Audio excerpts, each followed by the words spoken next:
Welcome to the Michael Singer podcast, presented by Sounds True, in partnership with Shanti Publications. For more information about Michael Singer's work, access to all prior episodes, and information about upcoming releases, we invite you to join us at michaelsingerpodcast.com.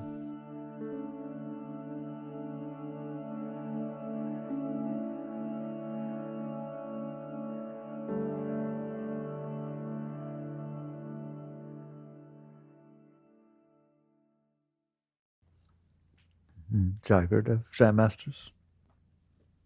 The mind can be one of the greatest obstacles on the spiritual path, usually is, but it can be a great liberator. There's two layers of mind, the personal and the impersonal. It's not a philosophical discussion, it's something you live with every day of your life, but we don't pay attention enough. What is the personal mind? It thinks about you. What do I want? What do I not want? What do I like? What bothered me? What happened in the past that I liked or didn't like? What might happen in the future? It has the word I, me, and mine.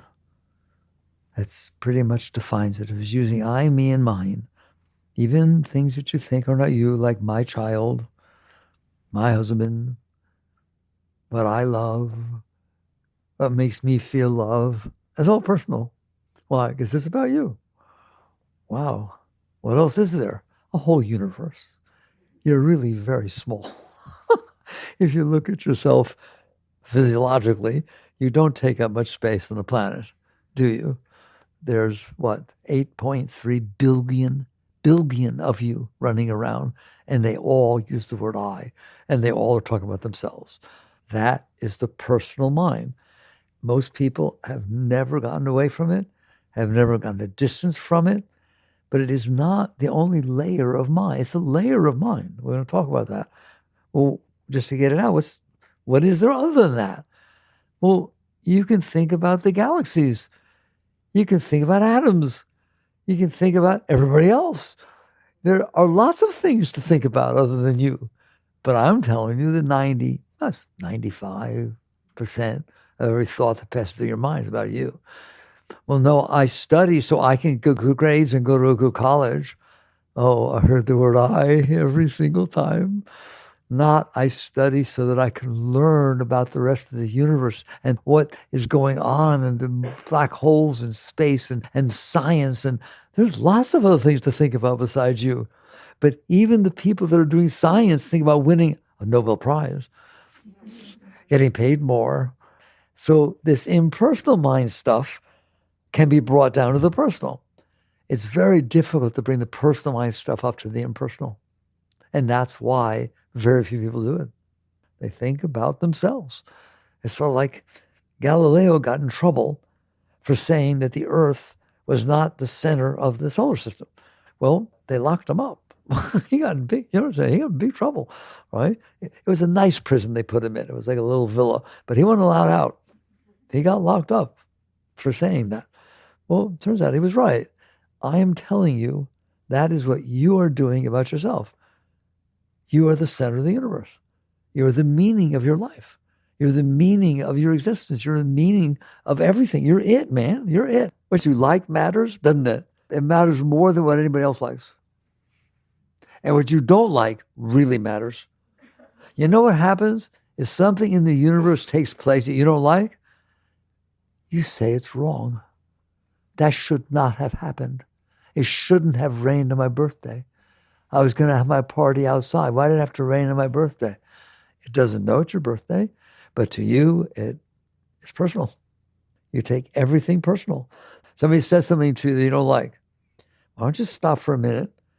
I told you it's hard, but you can move up to the intellectual mind and say, how many words were said, come out of the mouths of the 8.3 billion people existing on the planet Earth at that moment? And I got freaked out at what one mouth said. That's what it means to not take it personal. Why? Because it's not personal. How about if I challenge you by saying nothing is personal? Nothing is personal. You take it personal. You take it personal. It is not personal. You're intelligent people. Let's talk about it for a minute. You get in a car accident. Somebody's driving too fast. They ran a red light. Why did that happen to me? What did I do wrong? Is it my karma? I will never, ever talk to you that way about karma. I don't like how they use it, and so I never talk about it. Why? How did that car accident happen? How much of it was you? If you were not in that exact space where the other car was running a light at that exact moment, you would not hit each other. Well, how you ended up at that exact space and how much they ended at that exact space was due to you. Well, now we're down to very little. The example I always use is if your coffee took 15 seconds longer to brew, you would not have been there. Oh, I see. So it really didn't have anything to do with you. It had to do with why the coffee maker took 15 seconds longer to brew.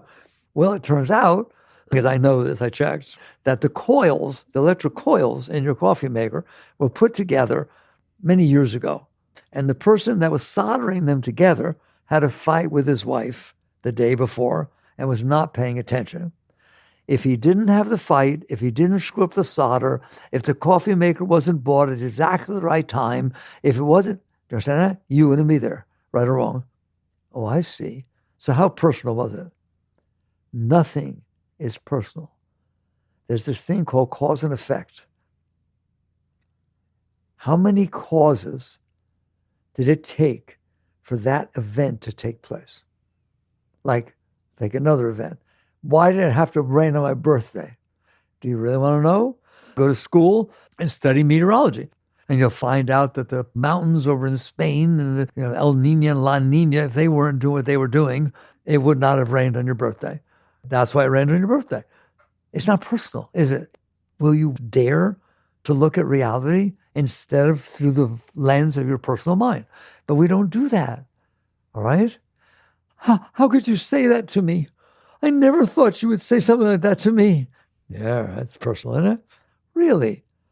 How come that person said that? Well, I don't know. They got a phone call 5 minutes earlier, and they found out somebody had died. They found out somebody had left them. They found out they failed a test. They found out that they have a doctor exam that didn't come out good. So they weren't exactly in the best mood.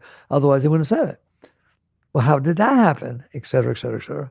And by the time you're done, you're all the way back to the dinosaurs. Why everything happened the way it happened. You'd have to trace it all the way back for every cause to cause every effect, for that dominoes of science, of reality, to end up on your plate at that moment. It's not personal, is it? That's what it means to grow spiritually. It's to move from the personal to the impersonal. You know what the impersonal is? Reality. What do you mean? Like Zen. We'll get more Zen with you. You go to a Zen master, right? You pranam, and he gives you the teaching. Water's blue, flowers are red, grass is green. Well, that seems stupid. No, it doesn't. It's not stupid. Come on, get with the program. It's what is. How to get that way, really, it's none of your business, and you really don't want to know. You would have to study so long to find out why that particular blade of grass is green, the other one's brown, okay? You don't want to know. You just want to take it personal. I sit there and say, well, my neighbor doesn't have the weeds that I have. Why did I have? You want to find out? Go study agriculture. Go get into the thing, what fertilizer was used and who used it and how long ago did they put it there and did they till this right or wrong? You don't even want to know. You just take it personal. Everything. If it rains, I swear to God, I have to get out of my car. I'm driving. It's fine. Now it's pouring and I have to take these papers in. It has nothing to do with you, does it? Do you take it personal? Do you get upset? Do you tell everybody, God, it's a beautiful day. I went to deliver the papers. God doesn't like me. No, it's God's fault. All right? And worse, I'm going to talk about early in the talk. I like to wait to the end. Worse is you think it is supposed to be the way you want.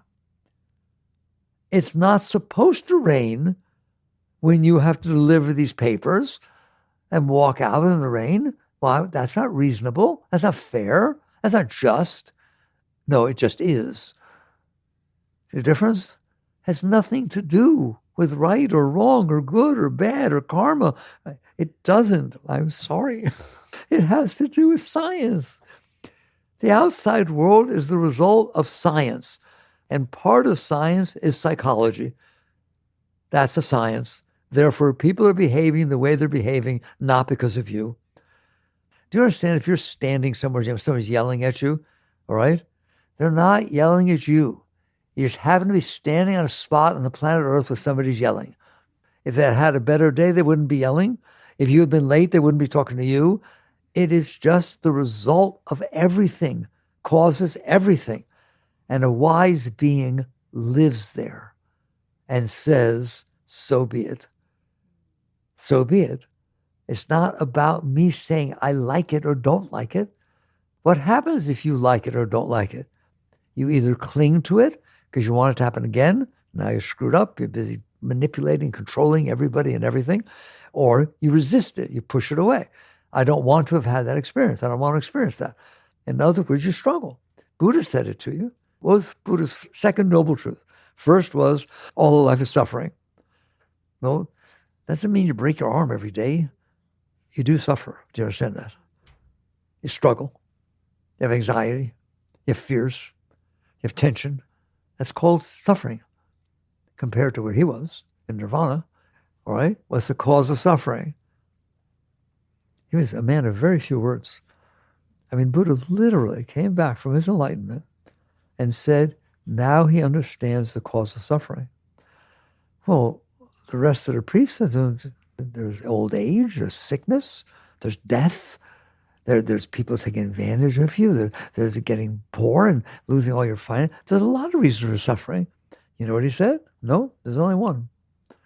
The cause of suffering is preference. It's generally translated to the word desire. I purposely picked the word preference. What is a desire? A preference. You better have a preference. You're not going to have a desire, are you? A desire is something you have a preference about. How's that? It's an energy feel. It's an action thing about a preference. If you didn't have that preference, you wouldn't have a desire about it, would you?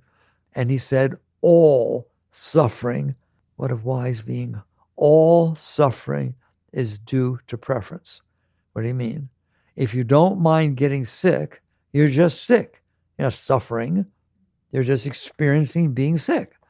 If you don't mind losing your money and living 3 steps down from where you used to live, you don't suffer. You suffer because you have a preference. I don't want to do that.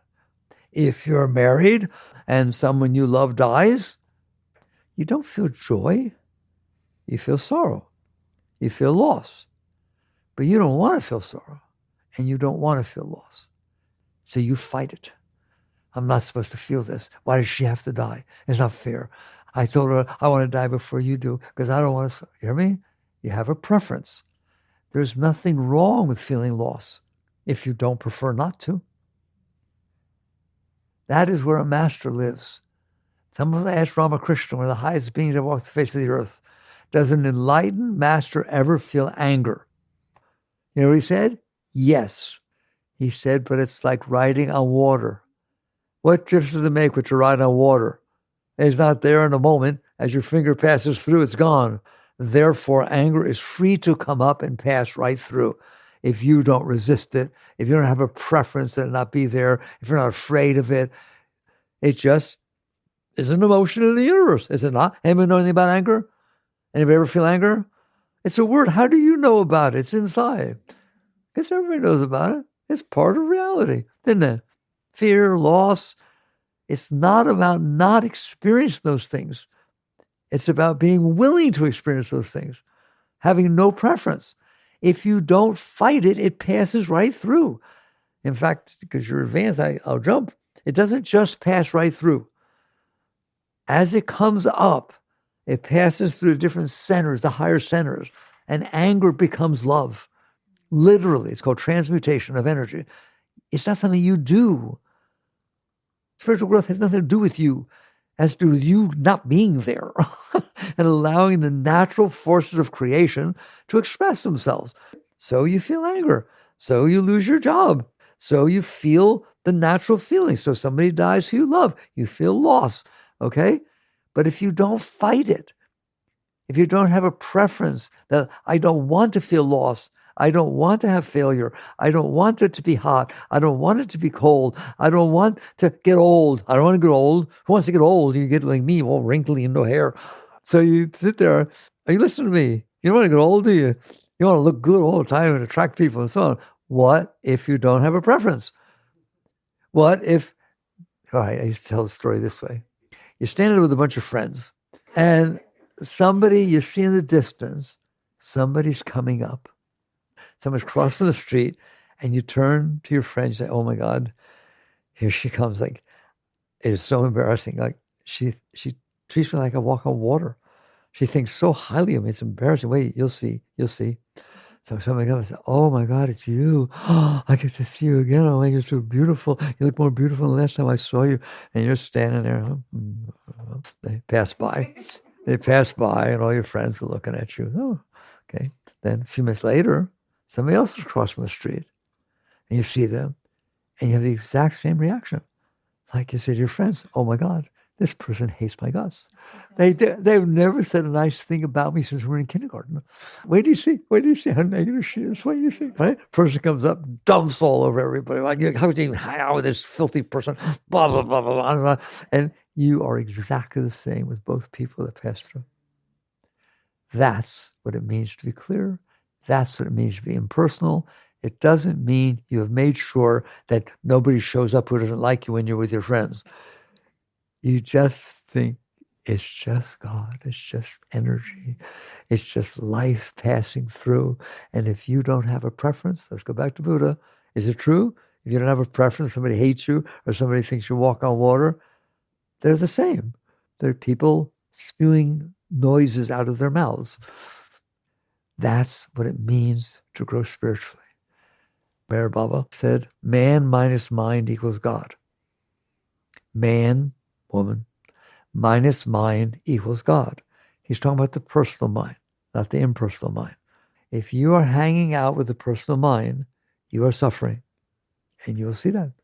You don't want people not to like you. In fact, that's how much we suffer.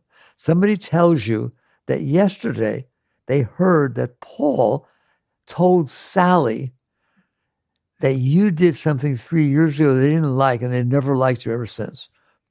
What's your reaction? What did I do? Should I say something? How can I defend myself? Who can I talk to? Should I call? You don't just let that go by, do you? Come on. Because you have a preference that people think nicely of you. You have a preference that people like you. And you sit there and say, let's work it all the way down. Well, if people like me, then they'll accept me and they'll give me a job or take care of me or be my friend. Oh, you have a preference that people take care of you. You have a preference that you get the job. You have a preference. It's all based on preference. Do you see that? All of human suffering is based on preference, but we're not willing to look at it. But a great being is willing to look at it. And someday you're going to find out as you grow in your life that you better start looking at it. The more preferences you have, the more you suffer. Because you're going to want them. Ever been disappointed? They'll throw words out to you and you show them whether they're about preference. Have you ever been disappointed? You can't be disappointed until you appoint something. Therefore, you disappointed, okay? You appointed it. I wanted him to like me. I wanted her to speak nicely to me. I wanted to get the A. I have a preference, okay? And I got disappointed. Have you ever felt loss or failure? Have you ever felt failure? Have you ever experienced failure? Have you ever experienced fear of failure? It didn't even fail yet. You have a preference. I don't want to fail. Okay? It doesn't mean you want to fail. It means for everything there's a season and a time for every purpose under heaven. There's a time for things to go up. There's a time for things to go down. There's a time for day. There's a time for night. There's a time for love and a time for so on. You're not going to change that. Nobody's ever changed that. Hitler tried, didn't he? And what did he do? For the exact level that he pushed his preferences out, he ended up killing himself and destroying an entire country and almost the whole world. That is the result of the preferences. Now, just in case you're not feeling comfortable to talk about not having preferences, which we'll talk more about, The third Zen patriarch had her first line. It said, "The great way is not difficult for those who have no preferences." There again, same thing as the Buddha. I've been given a dispensation to change the most important spiritual line ever written, that one. Like, we're going to change it to this. The great way is not difficult for those who prefer everything. You see, I made it easy for you. You're not trying to get rid of your preferences. You're welcome to prefer everything. But if you have selective preferences, I'm telling you, you're going to suffer. So the spiritual path is not about renunciation. It's not about sitting there saying, but I prefer this, I have to renounce it. Okay? That's a total misnomer of spirituality. It's not a misnomer. There's stages on your path. So there is a stage where you work with that kind of thing. When you go deeper, you look and you say, not that I want to suppress my preference. Why do I have a preference? Not that I don't want to do it. I'll push it away, which will just come back and bite you because suppression doesn't work. But it's my alternative. I have to honor and respect that there is a preference. I don't need to do anything about it. It's just one of the things that exists in the universe. I have a preference. I'm pregnant. You want to be a boy or a girl? I got to go to sonogram to find out if it's a boy or a girl. What are you going to do about it? It's a boy or a girl. You're so silly. What do I say? Oh, I want it to be a boy. Look what you're doing with your preferences. And you finally wake up and realize what does it mean to have less preferences? You are open to reality. I don't need a preference about it. I can experience it. And experiences are neat things.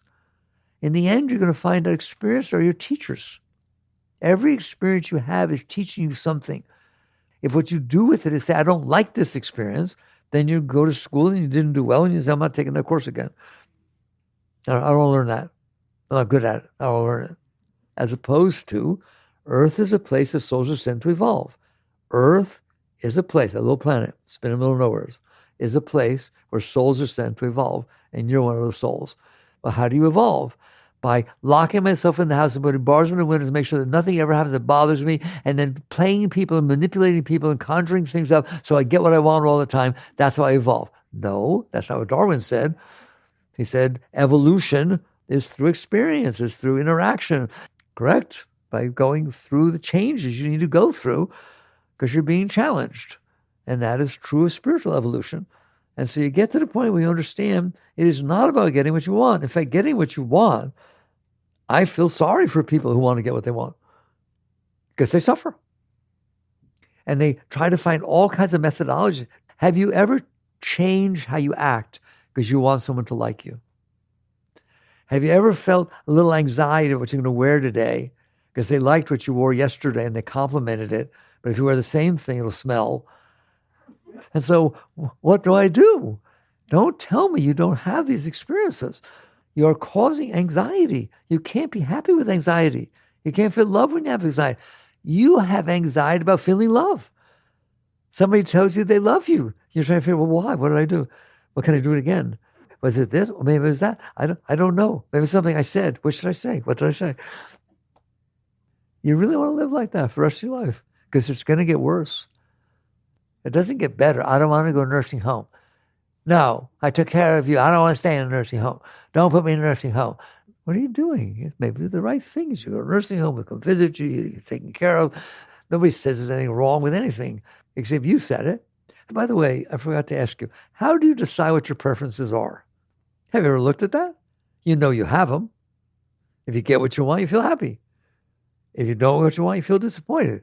If you get what you don't want, you get upset. How did you decide what you want and what you don't want?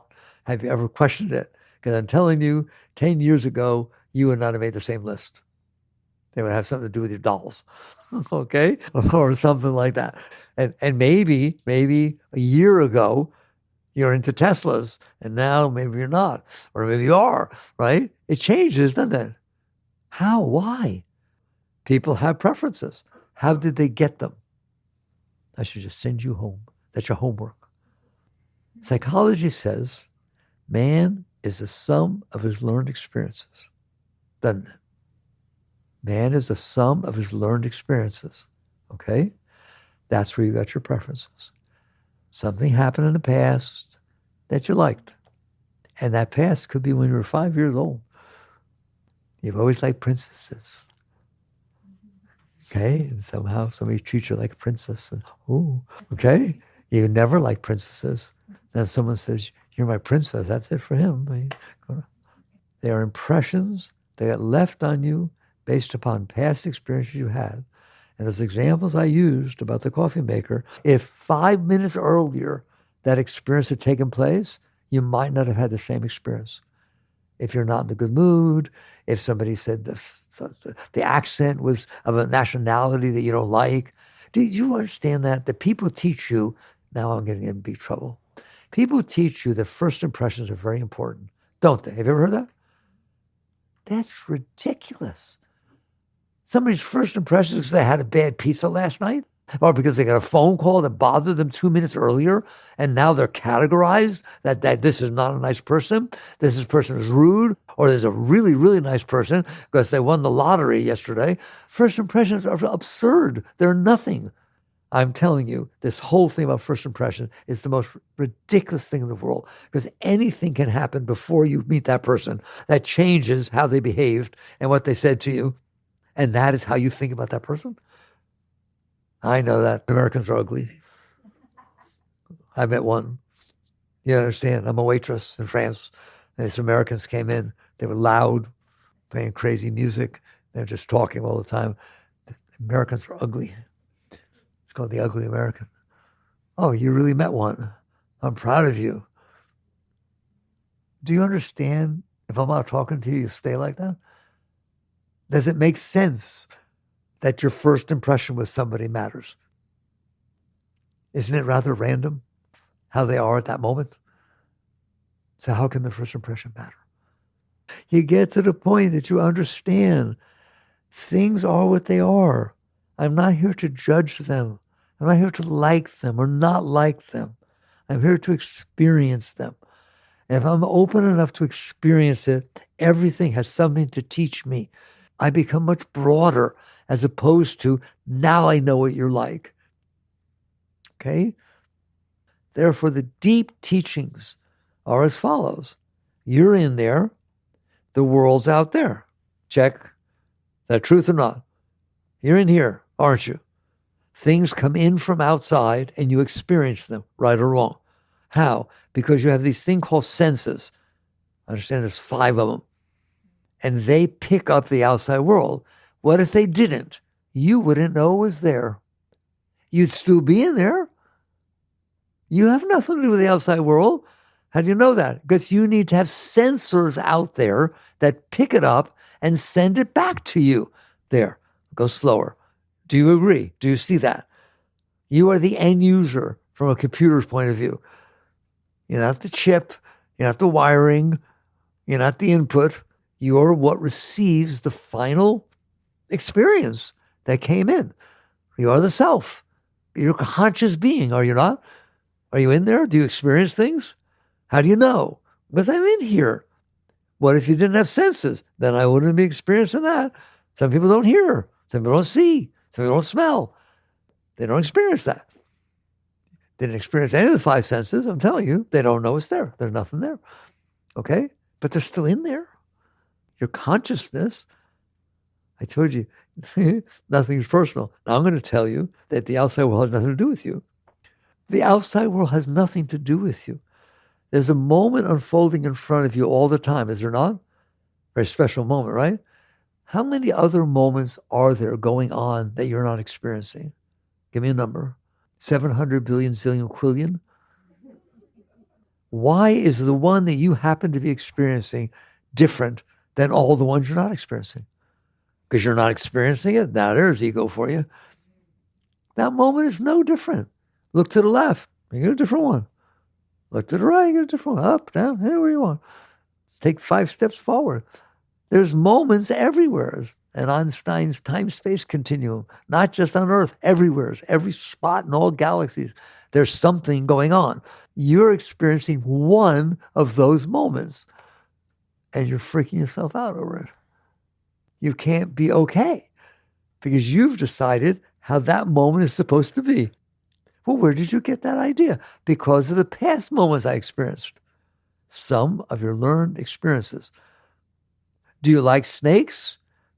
I met somebody once who used to carry rattlesnakes around in a cage and thought it was neat. I didn't. At least they're in a cage, right? And some people, they hear the word snake, they run forever. They go outside and they see something rustling in the grass. They'll never go outside again here. There's snakes here. They're just impressions that got left. You go watch a movie, you'll leave an impression. Read a book, you'll leave an impression. That's so powerful, but they won't even pay attention to what they're saying. A human being's psyche, not the human being, but the human being's psyche is the sum of the learned experiences. You're being programmed every moment of your life, and you think you're in charge. You're no more in charge than somebody programmed you. Life programmed you by the tiny experience that you had. I had so much fun with this. It's so simple. I can't believe people don't pay attention. Like, for example, I know who will win the next election. Why? I asked her. What? That's not a very big data point. It's about as big as what you do. That you have experience happening right here and you miss every single thing else that's going on. And you say, now I know what's going on. You literally say, no, I know what I'm talking about. I had that experience once. That's really funny. Do you know what that data point means? Nothing. So it calls statistically insignificant. Who's going to listen? That one data point that you are going to base everything on. No, I met this kind of person. That's when people get prejudiced. They have a data point, one data point. And they sit there and say, but I'm not making this up. I actually had that experience. I went to France. They were rude. Who's they? Every one of them? Well, the waitress in the restaurant. So you take a data point that is statistically insignificant and you put them all together and you make a you of what you like and what you don't like and what you believe, what you don't believe, et cetera, et cetera. And that, what are we talking about? The personal mind. Wow, that thing's something else, isn't it? It's pretty unbelievable. Makes me laugh. How can you do that? That's crazy. And you suffer. If it doesn't match what that data point created in you, called your self-concept, your ego. Isn't that what they define the ego as, a self-concept? Ever heard that? Your ego is your self-concept. What is a concept? It's not something real. It's a concept. It's something you made up based upon the sum of your learned experiences. They're totally right, but they won't live it. They give all this importance to it. It's very important. Your ego is very important. Your ego is meaningless. Have you ever been in a relationship that's not working out so good? The person tells you, all right, I've had it. I can't deal with you anymore. And you say words like, no, please, I'm sorry. I can change. I can change. What do you want changed? What does that mean? I made it up. If I'm going to change it, I'll change it. You can't change it, can't you? It's because you have a preference. I care more about being with this person than the someone learned experience. I can change. I'll be different. Which basically means I'll suppress that part of me and I'll force myself to be different and then I'll be neurotic more. So I don't know. I can't talk. Why don't they teach you? Your experiences are meaningless. They are your experiences. They're not everybody else's. They've all had them and they don't match yours. And what you're trying to do is find somebody who matches you. They're my soulmate. What does that mean? I've had these experiences. They left these impressions on me. I want to meet somebody who's the same as me. What's the probability? 0. Because nobody has had the same experiences as you, have they? Not even close. And that's why there are wars. The personal mind is a problem. You do not want to devote your life to yourself. And then you can sit there and say, well, what else do I devote it to? We'll be there in a moment. It only takes a moment. But it's hard to get your consciousness from being addicted to staring at you. And that is what's staring at. How much of the planet Earth do you take up? And your consciousness is addicted to staring at your body, your thoughts, your emotions, and then going out and trying to make everything else match. What's the probability you're going to succeed at that? Because they all had different experiences. Plus, It's not just that they had different experiences. People are the sum of their learned experiences. The outside world is the sum of its learned experiences.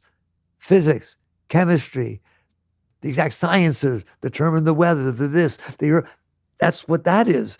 From the beginning of time, the sum of its learned experiences are creating reality. And you're experiencing that moment in reality. And it doesn't match. It has nothing to do with the moments that happened to you before. There's no way it's going to match you. Why? It's not supposed to. There's science. There's cause and effect. There's reasons things happen, and they have nothing to do with you. But you take everyone on personal. I love that again. I say it again. I can't believe you said that to me. I never would have said that to you. Well, of course not. You didn't have the experiences I had. Why would you say it to me? And why would I not say it to you? My parents were this way, and my brother was that way. My sister was that way. Hey, man, it's a package. But it's not like me. Of course it's not like you. No one have trouble with your relationships. You literally think they're supposed to be your way. You want a good relationship? Here, I was talking about the problem. Is there such a thing as a beautiful spiritual relationship? Yes, there is. Here it is. I understand everything that was talked about here, and I see that I am completely lost in my ego, and I think that everything is supposed to be the way I want it to be because of the past experiences I had. But you know what? I woke up enough to understand that you're exactly the same. Not as me, but as you. Okay? And it is not my job in the relationship to make you be like me. And it's not your job in the relationship to make me be like you. Because it ain't going to happen. There's these formative years. Oh my God, there's such history. So what about a relationship in which I said, how about this? We'll get together. You be you. I'll be me. And we'll learn from each other how to grow, how to accept, how to honor, how to respect, how to love unconditionally. That no matter what happens, I understand we're going through our changes. How would you like that kind of relationship? No fear, no anxiety, no tension, just openness. And openness means love. Love, and Buddha said the highest word was compassion. That's where compassion comes from that deep understanding. It is not supposed to be the way you want. At that level, that's ridiculous. You're just this one stupid little, not even an atom in the universe. And how long are you going to be here for? 80, 90 years? How long has the outside world been here? On this planet for 4.5 billion years. What'd you say? 80, 90? 4.5 billion. Why should it be the way you want? Not just it, but the moment in front of you. I don't know. I can't help it. It makes no sense. What makes sense is acceptance and surrender. Not my will, but thy will be done. If you want to give it a spiritual twist to it, a God twist. You don't have to. You can say to science, not my will, but go do your thing, because it will. You understand that? Take certain chemicals and put it together and wish they don't blow up. You better watch it because they're going to do their thing. Okay? There. So not my will, but thy will isn't necessarily a religious type thing. It's just basically saying to reality, me in here is so small. The sum of my learned experiences, they're statistically insignificant. And that out there is called reality. That's what's unfolding out there is reality. I am not going to pit my stupid little thing that I put together in here over the course of my tiny little vector in life against reality. That's what not my will, but thy will means. If you want to tie thy will to God, that's wonderful. That's fine. In fact, I don't mind if you do, but my understanding of God is very different than other people's. What do you mean? Well, to me, God is omnipresent, omniscient, and omnipotent. You've heard those words. Have you ever met anyone that was omnipresent, omniscient, and omnipotent? Okay. Well, you actually have. Let's start this way. Right now, you see this room full of these objects. You're all intelligent people. Is there a commonality about all these objects? Well, there's a thing called a periodic table. Ever heard of it? It's got a certain number of elements, 98, whatever it is, natural elements, 108, I don't know, whatever. Doesn't matter. Very few. that are different. Is it not true that every single physical thing in this room is made out of that periodic table? I see. So there's a bit of a commonality there. Okay, but that's still a lot of elements. I can't memorize them all. I don't know, right? Well, what are they made of? Because those are atoms, right? Well, I don't know. I went to school and they told me they're made of electron, neutron, and protons. All of them? Every single one of them. That's what those atomic numbers are. How many protons and neutrons and electrons they have? Electron, neutron, proton. Is that not true? That's what an atom's. That's all it is. Well, now there's just 3 things in the universe. I want you to tell me, by the way, I didn't have to go down to electrons and protons. Which of them do you like and don't like? You told me that every single thing you're looking at and everything you interact with in this world, every single day, is made out of atoms. Which one's female? Which one's male? Which one's right and wrong?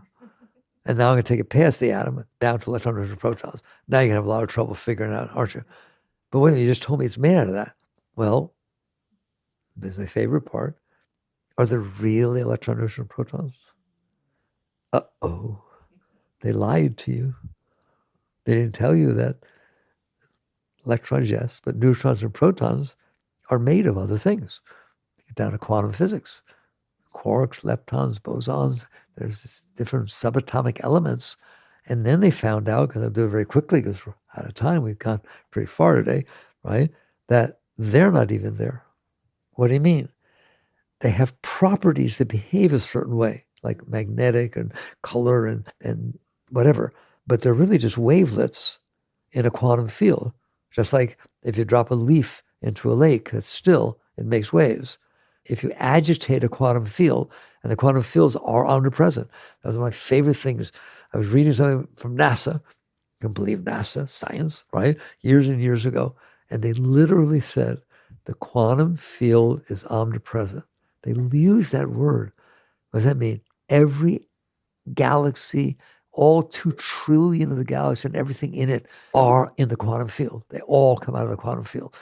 And the quantum field is nothing but wavelets that behave a certain way and have properties. When they interact together, they seem to behave like neutrons and protons. Okay? It's not even here. You understand that? Einstein once said, reality is an illusion, albeit a very persistent one. You wake up in the morning, is your bed still there? Is the dresser still there? Is the pillow still there? It literally, the field had to emanate those wavelets on a consistent basis, moving through time. Because time changed. We moved through time, didn't we? But the dresser came with you. That means they are acting down there in the way that manifests everything you interact with every moment of your life. And you like, now we'll get back to like and dislike. I asked you, that was the personal mind. Now you see the impersonal mind? There's the impersonal mind. It's pretty beautiful, isn't it? What does it do? Set you free. How do I start the discussion? Mind can be the biggest trap or the biggest liberator. The personal mind is the biggest trap that could ever exist. And you're completely addicted to it. And you'll probably walk out here and continue. I don't want you to. Why? You know what liberation means? Freedom from the personal mind. Well, what happens when you talk about it all being wavelets on a, you know that, right? That is quantum physics. There's a wavelets in a quantum field. They're not really there. I mean, they're there, but not the way you see them. Every single thing in creation, all the stars, all the galaxies, about every single thing emanates from those wavelets. You want to get close to God? That means the quantum field is omnipresent. It also means it's omnipotent. All forces in creation. We talk about the bosons or forces. It's like 4 of them, right? Strong nuclear, weak nuclear, electromagnetic, and gravity. All right? That's all there are. These forces create everything. So out of that field, and that field is omnipresent, the only step you need to tie it from physics to spirituality is what the yogis found out. They went deep enough in meditation and let go of the personal self enough, man minus mind, and something happened to their consciousness. It stopped staring at them. Well, what happened to it if it's not staring at them? It merged with all consciousness in the universe. That's an experience. It's called enlightenment. That is merger. that is oneness. That's what it's all about. That great beings, including Christ, my Father and I are one, including Buddha, the great ones and great masters of all traditions have literally merged into the oneness because they weren't busy staring at their individual self. And so consciousness, it turns out, is the source of the quantum field. That conscious energy vibrated. It vibrated and it came up. Like, isn't it really amazing to hear a physicist say, is it possible that God ohmed? In the beginning was the Word, and the Word was with God. How would they know that 3,000 years ago? Because they went there. And there was, it's called the unmanifest. There Vikalpa Samadhi, the void. It vibrated. That's all it took, the original vibration. And could a scientist today build the entire universe off that fact? Is that amazing? Look at the age you live in. They would question that consciousness created that vibration. Fine. Not all of them, by the way. Do you know that Oppenheimer read the Gita? When the first atomic test went off, he stood up in his trench and he quoted the Bhagavad Gita. Oppenheimer himself, all right? The scientists went deep. A lot of them went very, very deep. So basically, just that little gap that yoga understands, because they've been there, the yogis have merged, the great masters have merged, that consciousness is the source of creation. Well, that sounds good, but how can that happen? Can you believe that your intellectual, abstract mind, non-personal mind was capable of figuring it out? They took it down to that field of vibrations. Whoa. That's the difference between the personal mind and the impersonal mind.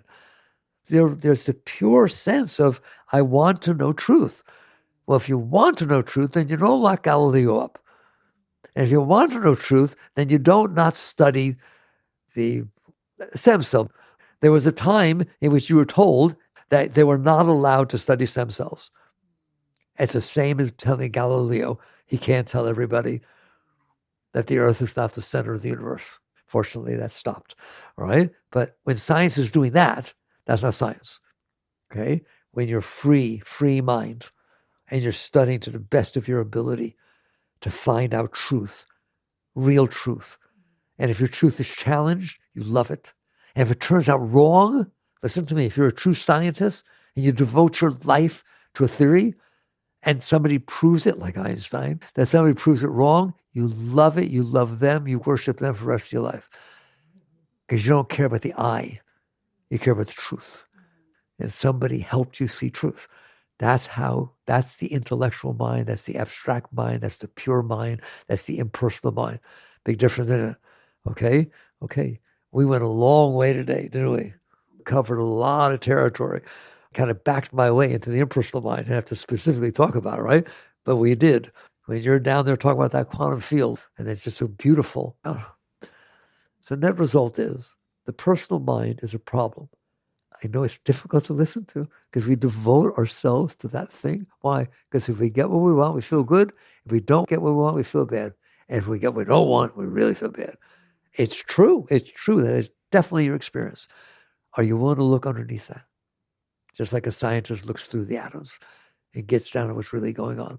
Those impressions were left on you by your past experiences, which are totally random. If you had a different experience, you'd be totally different. It's so funny. And you're married to the impressions that got made on you. You'll go home with some scars, okay? And you eventually get to the point where you let it go.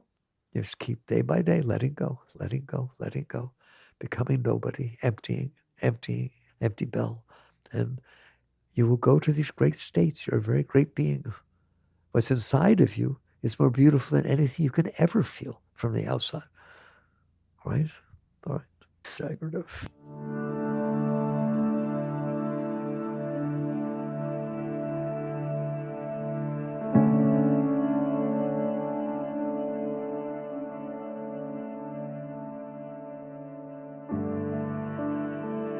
You've been listening to the Michael Singer Podcast, produced by Sounds True in partnership with Shanti Publications.